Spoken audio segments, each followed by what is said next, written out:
तो आज हम बात करेंगे मैरिज लॉज के बारे में, जिसमें हम बिकॉज इसका स्कोप इतना वाइड है इस टॉपिक का, हम एक ही वीडियो में सारा इन्फॉर्मेशन क्रैम नहीं करेंगे और हम इस वीडियो को छोटे छोटे पार्ट्स में डिवाइड करेंगे। सो आज हम लोग पार्ट 1 है इस वीडियो में, और हम सबसे पहले शुरू करेंगे टाइप्स ऑफ मैरिजेस से। तो इंडिया में 2 तरह की बेसिकली मैरिजेस होती हैं। सबसे पहला जो मैरिज है वो होती हैं रिलीजियस मैरिजेस। अब रिलीजियस मैरिजेस से हमारा क्या मतलब? सो आप जिस भी धर्म के हों, whether you are Hindu, Sikh, Muslim, Christian, Parsi, so आप जो भी धर्म में विश्वास करते हैं, आपके अपने पर्सनल लॉज हैं, राइट? जैसे फॉर एग्जाम्पल, अगर आप हिंदू हैं और आप शादी करते हैं तो उसके लिए हिंदू मैरिज एक्ट है। उसी तरह से अगर आप ईसाई हैं और आप शादी करते हैं तो क्रिश्चियन मैरिज एक्ट है, and so on and so fourth. तो जब 2 हिंदुओं को शादी करनी होगी तो वो हिंदू मैरिज एक्ट के तहत शादी करते हैं और उसको रजिस्टर करते हैं, alright.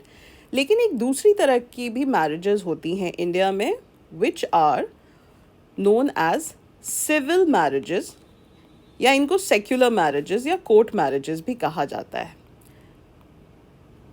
So they are also called secular marriages and they are also called court marriages. अब इसमें बेसिकली आपको सिविल मैरिजेस 2 तरह की होती हैं। सबसे पहला है आपको special marriage act 1954। Special marriage act वैसे जब ब्रिटिशर्स थे यहाँ पे उस टाइम में भी एग्जिस्ट करता था, लेकिन उस टाइम में आपको अपना फेथ जो है वो डिनाउंस करना पड़ता था उसके तहत शादी करने के लिए। लेकिन पोस्ट इंडिपेंडेंस लोगों ने ये सोचा कि आपको अपना धर्म छोड़ने की क्या ज़रूरत है शादी करने के लिए, इवन आप किसी और धर्म के किसी व्यक्ति से शादी कर रहे हैं।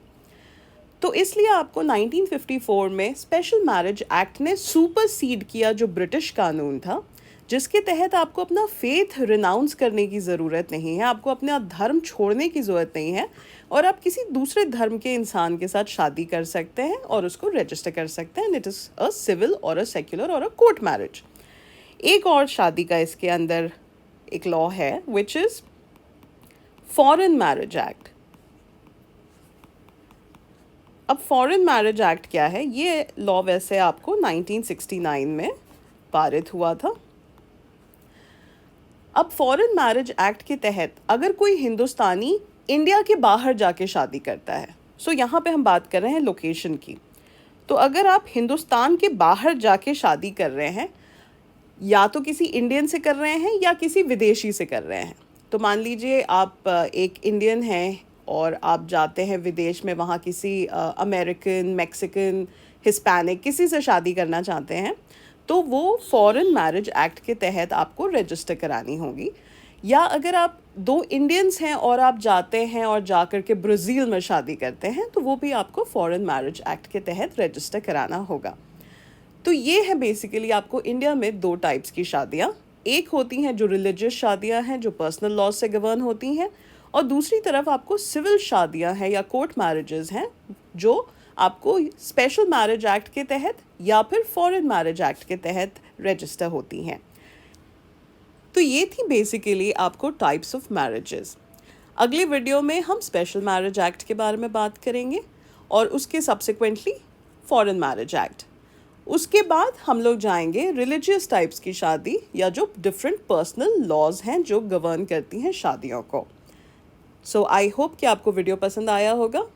Do leave your comments in the boxes below. Thank you so much for supporting the channel and do subscribe.